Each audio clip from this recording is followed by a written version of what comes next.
जी को या मैडम जी जो कल्पना सोरेन जी हैं, उनको ये गिफ्ट है हम लोगों के तरफ से।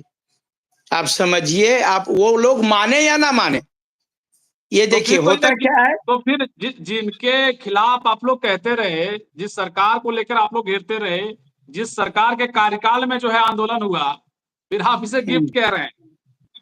देखिए, हम लोग अपने विचारधारा से लड़ रहे थे। विकास जी, ये जयराम महतो और जेल कैंप पार्टी ने राजनीति का स्वरूप बदल दिया।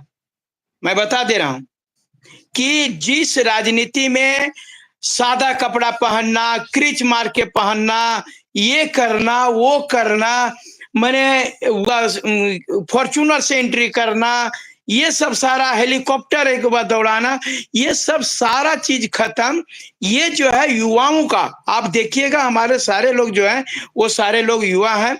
और जो भी आप एक पार्टी हम गिनवा देंगे ना, जहां पर कि ये सरकार के व जेएमएम को जो है, जहां पर 3000, 4000, 5000 से जीत जहां पर ये दर्ज कर रहे हैं, वहां हमारी पार्टी 50,000, 60,000, 40,000, 30,000, 25,000 लेकर के आ रही है।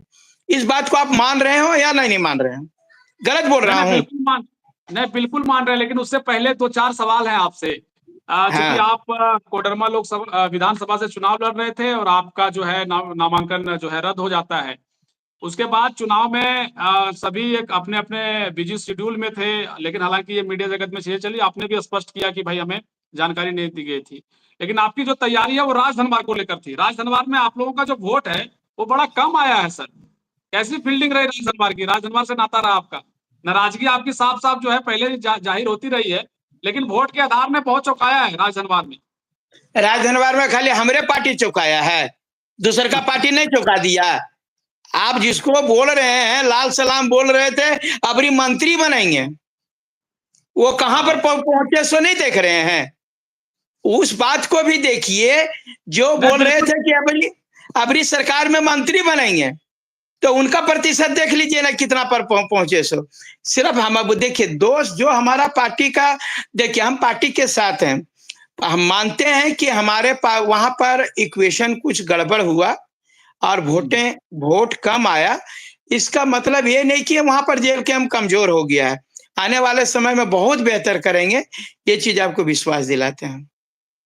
एक तो हमने टैगलाइन दिया है, टाइटल में हमने दिया है कि क्या भविष्य में जेएलकेएम जो है वो भाजपा से अलायंस कर सकती है? अभी से एक कयास भी लगाए जा रहे हैं। अब काहे को अलायंस करेंगे उससे? अभी जब हम स्पष्ट में सब जगह हम 5,000, 10,000, 20,000 से हम लोग हार रहे हैं, तो क्या अलायंस करेंगे जी? उतना हम वोट प्रतिशत बढ़ाएंगे, हमारी सरकार स्पष्ट होगी। हमारी विचारधारा उनके विचारधारा से नहीं टकराती है। तो आपके हिसाब से आपको क्या लग रहा है कि जेएलकेएम इस बार स्थापित हो गई है? हालांकि ये चर्चा का विषय है। देखिए, आपको इसमें हम क्या बताएंगे, आप खुद ही देख लेंगे। और जो आप कर रहे हैं कि खाली झारखंड के गलियों में चर्चा नहीं है, दिल्ली के भी गलियों में चर्चा है। आप द हिंदू जो कि इंग्लिश का टॉप पत्रिका है, वहां पर उन्होंने स्पष्ट लिखा है कि 25 सीट स्पष्ट जयराम महतो, अब वह एनडीए गवर्नमेंट।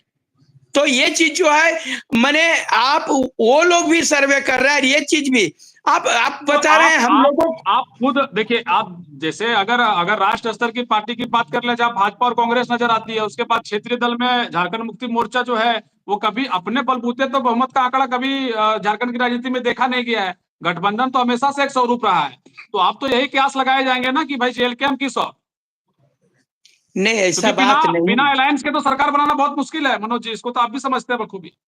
देखिए, यह भी आप समझ रहे हैं, बिना अलायंस का सरकार बनाना बड़ा मुश्किल है। महाराष्ट्र में भी बोल रहा था बिना अलायंस का सरकार बनाना मुश्किल है। अब देखे ना, वो अब ले लिया तो तुरंत अलायंस वाला को धकेल दिया ना। तो आप जेकरा पास से अलायंस कराएंगे, अगर यदि उस पार्टी का उतना सीट 42 को आ गया और मेरे चलती जो है उसको 42 सीट मिल गया और हमको 15 सीट मिलेगा, तो हमको उठा के फेंक देगा ना। इससे बेहतर है कि हम 15 लाएंगे लेकिन बाहर रहेंगे, अलायंस नहीं करेंगे, तभी आप मेरे वैल्यू को जानिएगा। गलत बोल रहे हैं तो आप बताइए।